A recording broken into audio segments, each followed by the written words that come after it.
ತಯಾರಿಸ್ತಾ ಇದೆ ಭಯಾನಕ ಆಯುಧ. ಸಾಗರದಲ್ಲಿ ಸ್ಫೋಟಗೊಂಡ್ರೆ ಸರ್ವನಾಶ. ವೈದ್ಯ ವಿಜ್ಞಾನದಲ್ಲಿ ವಿಸ್ಮಯ. ಇನ್ಮುಂದೆ ಮಾನವರಂತೆ ಗರ್ಭ ಧರಿಸುತ್ತೆ ರೋಬೋಟ್. ಹೃದಯಾಘಾತಕ್ಕೆ ಸಿಕ್ಕೇ ಬಿಡ್ತು ಮದ್ದು. ಮುಗಿದೋಯ್ತಾ ಮಾನವನ ಆಪತ್ತು. ಇವೆಲ್ಲವೂ ಕೂಡ ಇವತ್ತಿನ ಸ್ಪೆಷಲ್ ರಿಪೋರ್ಟ್ನಲ್ಲಿ. ನಾನು ವನಿತಾ. ಚೀನಾ ಭಯಾನಕವಾದ ಒಂದು ಆಯುಧವನ್ನ ತಯಾರಿಸ್ತಾ ಇದೆ. ಸಮುದ್ರದಡಿಗೆ ತಲ್ಲಣವನ್ನೇ ಸೃಷ್ಟಿಸೋ ಈ ಆಯುಧವನ್ನ ಡೂಮ್ಸ್ಡೇ ವೆಪನ್ ಅಂತಲೇ ಕರೀತಾರೆ. ರಷ್ಯಾದ ಪೋಸೈಡ್ನ ಆಯುಧದಿಂದ ಸ್ಫೂರ್ತಿ ಪಡೆದಿರೋ ಈ ಆಯುಧ ಕರಾವಳಿ ನಗರಗಳನ್ನೇ ಸಂಪೂರ್ಣವಾಗಿ ಟಾರ್ಗೆಟ್ ಮಾಡಲಿದೆ. 500 ಮೀಟರ್ಗೂ ಎತ್ತರದ ವಿಕಿರಣಯುಕ್ತ ಸುನಾಮಿಗೆ ಕಾರಣವಾಗೋ ಮೂಲಕ ಸರ್ವನಾಶವನ್ನೇ ಸೃಷ್ಟಿಸಲಿದೆ. ಚೀನಾದ ಈ ಬ್ರಹ್ಮಾಸ್ತ್ರಕ್ಕೆ ತೈವಾನ್, ಯುಎಸ್, ಯುಕೆ, ಆಸ್ಟ್ರೇಲಿಯಾಗಳೇ ಟಾರ್ಗೆಟ್ ಆಗ್ತಾವ ಅನ್ನೋ ಅನುಮಾನ ಮೂಡ್ತಾ ಇದೆ.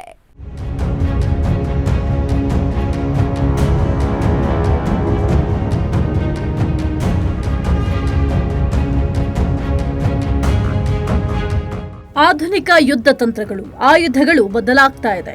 ಯುದ್ಧ ರಂಗದಲ್ಲಿ ಎರಡೂ ದೇಶಗಳ ಸೈನಿಕರು ಪರಸ್ಪರ ಮುಖಾಮುಖಿ ನಿಂತು ಹೊಡೆದಾಡೋದೇನಿದ್ರು ಹಳೆಯ ಮಾತು. ಈಗೇನಿದ್ರು ತಾಂತ್ರಿಕ ಹಾಗೂ ಸೈಬರ್ ಯುದ್ಧದ ಕಾಲ.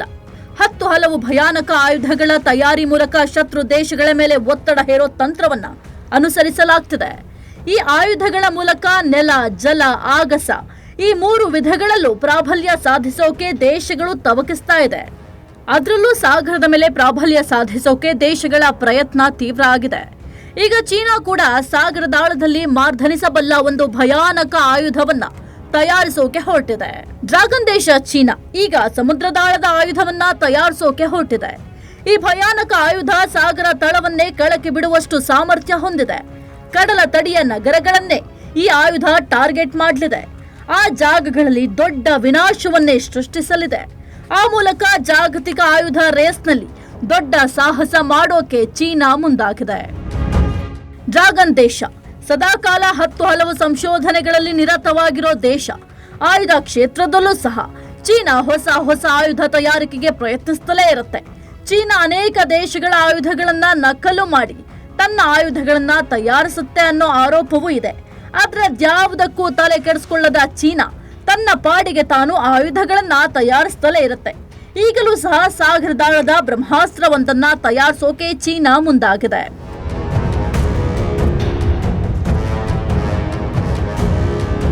ಈಗ ಚೀನಾ ಭಯಾನಕವಾದ ಆಯುಧವನ್ನ ತಯಾರಿಸೋಕೆ ಹೊರಟಿದೆ.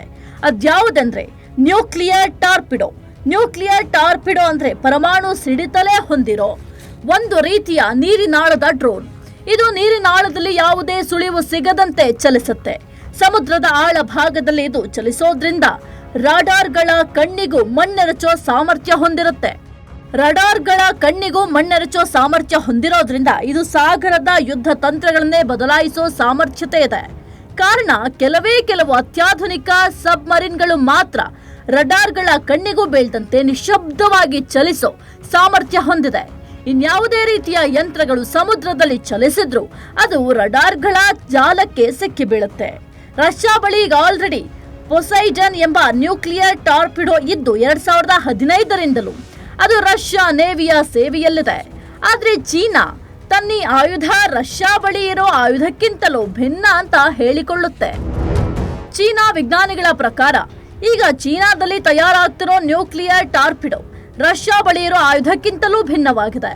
ಅವರ ಪ್ರಕಾರ ರಷ್ಯಾ ಬಳಿ ಇರೋ ನ್ಯೂಕ್ಲಿಯರ್ ಟಾರ್ಪಿಡೋ ಗಾತ್ರದಲ್ಲಿ ದೊಡ್ಡದಾಗಿದ್ದು ಈಗ ಚೀನಾದಲ್ಲಿ ನಿರ್ಮಿತವಾಗ್ತಿರೋ ಅಂತಹುದ್ದೇ ಆಯುಧ ಗಾತ್ರದಲ್ಲಿ ಚಿಕ್ಕದಾಗಿರೋ ಕಾರಣ ಇದರ ತೂಕ ಕೂಡ ಕಡಿಮೆ ಇರಲಿದ್ದು ಇದರ ಉತ್ಪಾದನಾ ವೆಚ್ಚ ಕೂಡ ಕಮ್ಮಿ ಇರಲಿದೆ. ಹಾಗಾಗಿ ಚೀನಾದ ಈ ನ್ಯೂಕ್ಲಿಯರ್ ಟಾರ್ಪಿಡೋವನ್ನ ಮಾಸ್ ಲೆವೆಲ್ನಲ್ಲಿ ತಯಾರು ಮಾಡಬಹುದಾಗಿದೆ. ಇನ್ನು ಚೀನಾದ ship building corporation of China ಈ ಬಗ್ಗೆ ಮಾಹಿತಿ ಹಂಚಿಕೊಂಡಿದೆ. ಇದರ ಮಾಹಿತಿ journal of unmanned under C ಅನ್ನೋ ಜರ್ನಲ್ನಲ್ಲಿ ಪ್ರಕಟ ಆಗಿದೆ.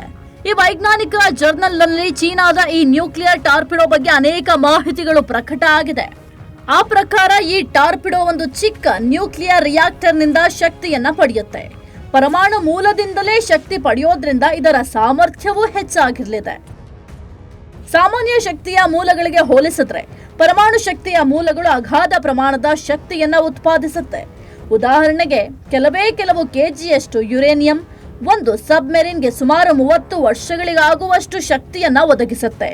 ಚೀನಾದ ಈ ನ್ಯೂಕ್ಲಿಯರ್ ಟಾರ್ಪಿಡೋ ಕೂಡ ಪರಮಾಣು ರಿಯಾಕ್ಟರ್ನಿಂದ ಶಕ್ತಿ ಪಡೆಯೋದ್ರಿಂದ ಇದರ ಸಾಮರ್ಥ್ಯ ಕೂಡ ಅಧಿಕವಾಗಿದೆ. ನ್ಯೂಕ್ಲಿಯರ್ ರಿಯಾಕ್ಟರ್ನಿಂದ ಶಕ್ತಿ ಪಡೆಯೋ ಕಾರಣ ಇದು ಸುಮಾರು 200 ಗಂಟೆಗಳ ಕಾಲ ಸಮುದ್ರದಲ್ಲಿ ಚಲಿಸೋ ಸಾಮರ್ಥ್ಯ ಹೊಂದಿದೆ. ಜೊತೆಗೆ ಗಂಟೆಗೆ ಇದು ಸುಮಾರು 30 ನಾಟ್ ಅಂದ್ರೆ 56 ಕಿಲೋಮೀಟರ್ ವೇಗದಲ್ಲಿ ಚಲಿಸಬಲ್ಲದು. ಇವಿಷ್ಟರ ಜೊತೆಗೆ ಅಗಾಧವಾದ ಪೆಸಿಫಿಕ್ ಮಹಾಸಾಗರವನ್ನ ಈ ಟಾರ್ಪಿಡೋ ಒಂದೇ ವಾರದಲ್ಲಿ ದಾಟಬಹುದಂತೆ. ಅಂದ್ರೆ ವಾಸ್ತವದಲ್ಲಿ ಈ ಟಾರ್ಪಿಡೋಗೆ ಸಾವಿರಾರು ಕಿಲೋಮೀಟರ್ ರೇಂಜ್ ಇರಲಿದೆ.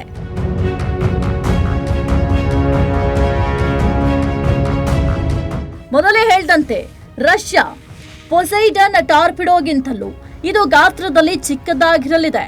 ರಷ್ಯಾದ ಪೊಸೈಡನ್ ಟಾರ್ಪಿಡೋ 65 ಅಡಿ ಉದ್ದ ಹಾಗೂ 2 ಮೀಟರ್ ಅಗಲ ಆಗಿದೆ.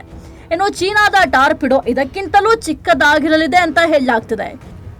ಗಾತ್ರದಲ್ಲಿ ಚಿಕ್ಕದಾಗಿರೋ ಕಾರಣ ಈ ಆಯುಧವನ್ನ ಸಬ್ ಮೆರಿನ್ ಹಾಗೂ ಯುದ್ಧ ನೌಕೆಗಳಿಂದ ಸುಲಭವಾಗಿ ಲಾಂಚ್ ಮಾಡಬಹುದಾಗಿದೆ. ಸದ್ಯಕ್ಕೆ ಇದರಲ್ಲಿ ಕನ್ವೆನ್ಷನಲ್ ವಾರ್ ಹೆಡ್ ಇರಲಿದ್ದು ಮುಂದಿನ ದಿನಗಳಲ್ಲಿ ಇದಕ್ಕೆ ಪರಮಾಣು ಸಿಡಿತಲೆಗಳನ್ನು ಅಳವಡಿಸಲಾಗುತ್ತೆ. ಸಾಮಾನ್ಯ ಸಿಡಿತಲೆಗಳಿಗೆ ಹೋಲಿಸಿದ್ರೆ ಪರಮಾಣು ಸಿಡಿತಲೆಗಳು ಅಪಾರ ಹಾನಿ ಉಂಟು ಮಾಡೋ ಸಾಮರ್ಥ್ಯ ಹೊಂದಿರುತ್ತೆ. ಹಾಗಾಗಿ ಮುಂದಿನ ದಿನಗಳಲ್ಲಿ ನ್ಯೂಕ್ಲಿಯರ್ ವಾರ್ ಹೆಡ್ ಹೊಂದು ಈ ಅಸ್ತ್ರ ವಿನಾಶಕಾರಿಯಾಗಲಿದೆ ಅಂತ ಹೇಳಲಾಗ್ತಿದೆ. ಇದು ಕರಾವಳಿ ತೀರ ಪ್ರದೇಶವನ್ನ ಟಾರ್ಗೆಟ್ ಮಾಡಲಿದೆ ಎನ್ನಲಾಗ್ತಿದೆ. ಹಾಗಾಗಿ ಒಂದು ವೇಳೆ ಈ ಅಸ್ತ್ರವನ್ನ ಅತ್ಯಂತ ಗೌಪ್ಯವಾಗಿ ಪ್ರಯೋಗಿಸಿದ್ರೆ ಅದು ಕರಾವಳಿ ತೀರದ ನಗರಗಳಿಗೆ ಅಪಾರ ಪ್ರಮಾಣದ ಹಾನಿ ಉಂಟು ಮಾಡುತ್ತೆ. ಮೊದಲೇ ಹೇಳಿದಂತೆ ಟಾರ್ಪಿಡೋ ಅಂದ್ರೆ ಸಮುದ್ರದಾಳದಲ್ಲಿ ಡ್ರೋನ್ ಅಂತೆ ಕಾರ್ಯನಿರ್ವಹಿಸೋ ಆಯುಧ. ಇದು ಇನ್ನೂ ಭಯಾನಕವಾಗುವುದಕ್ಕೆ ಕಾರಣ ಇದರಲ್ಲಿ ಪರಮಾಣು ಸಿಡಿತಲೆಗಳಿರಲಿದೆ ಅನ್ನೋದು. ಸಮುದ್ರದಾಳದಲ್ಲಿ ರಡಾರ್ಗಳು ಕಣ್ಣಿಗೆ ಬೀಳದಂತೆ ಸೈಲೆಂಟ್ ಆಗಿ ಚಲಿಸೋ ಈ ಆಯುಧ ಒಂದು ನಿಗದಿತ ಗುರಿ ತಲುಪಿದ ತಕ್ಷಣ ಸ್ಫೋಟ ಆಗುತ್ತೆ. ಈ ಸ್ಫೋಟದಿಂದ ಸಮುದ್ರದ ತಳಭಾಗವೇ ಕಲಕಿದಂತಾಗಿರೋದ್ರಿಂದ ಅದು ಭಯಾನಕ ಪ್ರಮಾಣದ ಸುನಾಮಿಯನ್ನ ಸೃಷ್ಟಿ ಮಾಡಲಿಕ್ಕೆ ಕಾರಣ ಆಗುತ್ತೆ. ಕೆಲವು ವರದಿಗಳ ಪ್ರಕಾರ ರಷ್ಯಾದ ಪೊಸೈಡನ್ ಹಾಗೂ ಚೀನಾದ ಈ ಟಾರ್ಪಿಡೋ ಸಮುದ್ರದಾಳದಲ್ಲಿ ಸ್ಫೋಟಗೊಂಡ್ರೆ ಅದು ಸುಮಾರು 500 ಮೀಟರ್ಗೂ ಹೆಚ್ಚಿನ ಎತ್ತರದ ಸುನಾಮಿ ಅಲೆಯನ್ನ ಸೃಷ್ಟಿಸುತ್ತಂತೆ. ಕೆಲವು ವರದಿಗಳ ಪ್ರಕಾರ ಈ ನ್ಯೂಕ್ಲಿಯರ್ ಟಾರ್ಪಿಡೋಗಳು ಸಮುದ್ರದಾಳದಲ್ಲಿ ಸ್ಫೋಟಗೊಂಡ್ರೆ ಅದರಿಂದ 500 ಮೀಟರ್ಗೂ ಹೆಚ್ಚಿನ ಎತ್ತರದ ಸುನಾಮಿ ಅಲೆಗಳ ಜನನಕ್ಕೆ ಕಾರಣ ಆಗುತ್ತೆ. ಸಾಮಾನ್ಯವಾಗಿ ಸುನಾಮಿ ಅಲೆಗಳು ಅಪಾರ ಪ್ರಮಾಣದ ಶಕ್ತಿಯನ್ನ ಹೊಂದಿರುತ್ತೆ. ಸಾಗರದ ಅಡಿಯ ಭೂಕಂಪದ ಪರಿಣಾಮ ಉಂಟಾಗೋ ಕೆಲವೇ ಮೀಟರ್ ಎತ್ತರದ ಸುನಾಮಿ ಅಲೆಗಳೇ ಕಡಲ ತಡಿಯಲ್ಲಿ ಅಪಾರ ಪ್ರಮಾಣದ ವಿನಾಶ ಸೃಷ್ಟಿಸುತ್ತೆ. ಇನ್ನು ಒಂದು ವೇಳೆ 500 ಮೀಟರ್ ಸುನಾಮಿ ಅಲೆಗಳೇನಾದ್ರೂ ಕಡಲ ತೀರಕ್ಕೆ ಅಪ್ಪಳಿಸಿದ್ರೆ ಅದರಿಂದ ಊಹಿಸಲು ಅಸಾಧ್ಯವಾದ ಹಾನಿ ಉಂಟು ಮಾಡುತ್ತೆ. ಅದರಿಂದ ಕರಾವಳಿಯ ಒಂದು ನಗರವೇ ಸಂಪೂರ್ಣ ನಾಶವಾಗಿ ಬಿಡಬಹುದು. ಜೊತೆಗೆ ಈ ಟಾರ್ಪಿಡೋಗಳಲ್ಲಿ ಪರಮಾಣು ಸಿಡಿತಲೆಗಳಿರೋದ್ರಿಂದ ಅದು ಮತ್ತೊಂದು ರೀತಿಯ ದೊಡ್ಡ ಹಾನಿಗೆ ಕಾರಣ ಆಗುತ್ತೆ. ಸುನಾಮಿ ಅಲೆಗಳು ಒಂದು ನಗರದ ಸಂಪೂರ್ಣ ನಿರ್ನಾಮಕ್ಕೆ ಕಾರಣ ಆದ್ರೆ ಇವಿಗಳಲ್ಲಿನ ಪರಮಾಣು ಸಿಡಿತಲೆ ಇನ್ನೊಂದು ರೀತಿಯ ಅಪಾರ ಪ್ರಮಾಣದ ಹಾನಿ ಸೃಷ್ಟಿಸುತ್ತೆ. ಅದೇನೆಂದ್ರೆ ವಿಕಿರಣದ ಅಪಾಯ. ಪರಮಾಣು ಸಿಡಿತಲೆಗಳ ಕಾರಣಕ್ಕೆ ಸುನಾಮಿ ಅಲೆಗಳ ಜೊತೆಗೆ ಅಪಾರ ಪ್ರಮಾಣದ ಅಣು ವಿಕಿರಣ ಕೂಡ ನಗರವನ್ನ ಕಲುಷಿತಗೊಳಿಸುತ್ತೆ. ಹಾನಿಗೀಡಾದ ನಗರವನ್ನೇ ವಾಸಕ್ಕೆ ಯೋಗ್ಯವಲ್ಲದ ರೀತಿ ಮಾಡುತ್ತೆ. ಇದರ ಜೊತೆಗೆ ಆ ಪ್ರದೇಶದ ಸಮುದ್ರದಲ್ಲಿನ ಜೀವ ವೈವಿಧ್ಯ ಕೂಡ ಸಂಪೂರ್ಣ ಹಾನಿಗೀಡಾಗುತ್ತೆ. ಕಾರಣ ಅಣುಭೂ ವಿಕಿರಣದ ಪರಿಣಾಮ ಅನೇಕ ದಶಕಗಳ ಕಾಲ ಇರುತ್ತೆ. ಇದರ ಜೊತೆ ಚೀನಾದ ಈ ಆಯುಧ ತಯಾರಿಕೆಗೆ ಸ್ಫೂರ್ತಿಯಾಗಿರುವುದು ರಷ್ಯಾ ಆಯುಧ ಕೂಡ ಇಷ್ಟೇ ಅಪಾಯಕಾರಿಯಾಗಿದೆ. ಚೀನಾದ ಈ ನ್ಯೂಕ್ಲಿಯರ್ ಟಾರ್ಪಿಡೋ ಸ್ಫೂರ್ತಿ ಪಡೆದ ರಷ್ಯಾದ ಆಯುಧ ಕೂಡ ವಿನಾಶಕಾರಿಯಾಗಿದೆ. ರಷ್ಯಾ ನಿರ್ಮಿತ ಪೊಸೈಡನ್ ಟಾರ್ಪಿಡೋ ಜಗತ್ತಿನ ಮೊಟ್ಟ ಮೊದಲ ಪರಮಾಣು ಟಾರ್ಪಿಡೋ ಆಗಿದೆ. ಇದು 100 ಮೆಗಾಟನ್ಗಳಷ್ಟು ಅಪಾರ ಪ್ರಮಾಣದ ಸಿಡಿತಲೆಗಳನ್ನು ಹೊಯ್ಯುತ್ತಲೇ ಸಾಮರ್ಥ್ಯ ಹೊಂದಿದೆ ಅಂತ ಹೇಳಲಾಗ್ತಿದೆ. ಇನ್ನು ರಷ್ಯಾದ ಈ ಆಯುಧ 3300 ಅಡಿ ಆಳದಲ್ಲಿ ಸುಮಾರು 700ರಿಂದ 1000 ನಾಟ್ ವೇಗದಲ್ಲಿ ಚಲಿಸೋ ಸಾಮರ್ಥ್ಯ ಹೊಂದಿದೆ. ಇಷ್ಟು ಸಮುದ್ರದ ಆಳದಲ್ಲಿ ಚಲಿಸೋದ್ರಿಂದ ಇದನ್ನ ಸುಲಭವಾಗಿ ಪತ್ತೆ ಹಚ್ಚೋಕೆ ಸಾಧ್ಯವಿಲ್ಲ ಎನ್ನಲಾಗುತ್ತೆ. ರಷ್ಯಾದ ಪೊಸೈಡ್ನ ಆಯುಧದಿಂದ ಸ್ಫೂರ್ತಿ ಪಡೆದು ಅದೇ ರೀತಿಯ ಭಯಾನಕ ಆಯುಧ ತಯಾರಿಸ್ತಾ ಇದೆ. ಒಂದು ವೇಳೆ ಇದು ಸಮುದ್ರದಡಿ ಸ್ಫೋಟಗೊಂಡ್ರೆ ವಿಕಿರಣದ ಸುನಾಮಿನೇ ಸೃಷ್ಟಿಸೋ ಮೂಲಕ ಸರ್ವನಾಶಕ್ಕೆ ಕಾರಣವಾಗೋದ್ರಲ್ಲಿ ಡೌಟೇ ಇಲ್ಲ.